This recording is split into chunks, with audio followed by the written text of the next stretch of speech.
Сәлеметсіңдер ме балалар? Қазақ тілі сабағымызды бастайық. Бүгінгі сабағымыздың тақырыбы мәтін және сөйлем. Сабақтың мақсаты мәтін түрлерін, бөліктерін ажырата алу, сөйлем тақырыбынан игерген білімдерін практикалық іс-әрекеттерде қолдана алу. Енді балалар, оқулықпен жұмыс. 9-шы жаттығуға назар аударайық. Мәтінді оқы.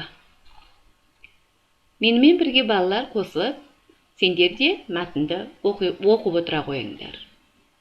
Наурыз жыл басы. Бұл кезде күн ұзарады.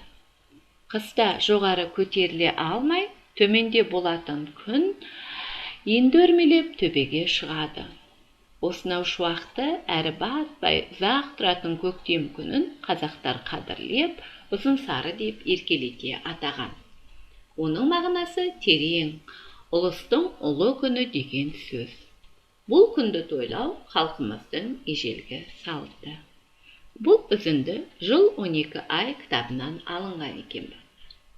Енді мәтін мазмұны бойынша сұрақ қойып, оған жауап бер. Мәтінде ұзын сары сөзі нені білдіреді? Жауабын жаз. Мәтінге ат қой.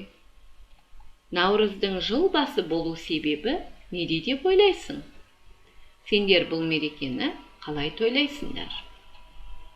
Ойланып, әрбір сұрақтың жауабын беруге тырысайық, балалар. Келесі 10-шы жаттығуға назар аударайық. Бұл жерде сөйлемдер берілген. Енді бізге осы сөйлемдерді тиісті тыныс белгілерін қойып, көшіріп жазуымыз керекпіз. Мәтіндегі жайылма сөйлемдерді тауып, оларды жалаң сөйлемдерге айналдырып жазамыз. Сызықшаның қойылу себебін түсіндіреміз. Енді балалар, шығармашылық үзіліс. Суреттегі зат атауларының алғашқы әрпін төр көзге жаз. Қандай сөз шықты?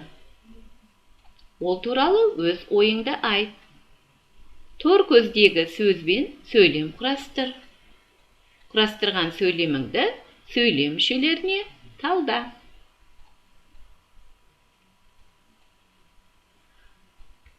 Балалар, осымен қазақ тілі сабағымыз аяқталды.